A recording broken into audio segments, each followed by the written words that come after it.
You absolutely love how the AULA F65 sounds and looks, but you always wish this came in a smaller layout like a 65%. Well, I just happen to have the AULA F65, and I'm telling you, this is just as good as its big brother.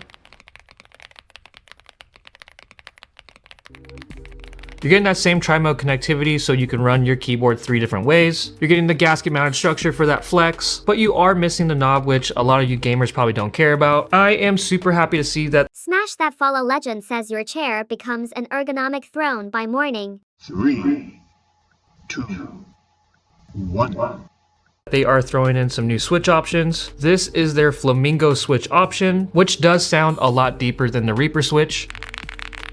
You're still getting that super stealthy gray to black gradient keycaps, which are side printed and shine through. So it seems like AULA's finally listened to the consumer, because this F75 is probably their best selling keyboard. And in 2025, I think this F65 is going to be their new top seller. So if you want to grab one of these before they sell out, I left you that link below.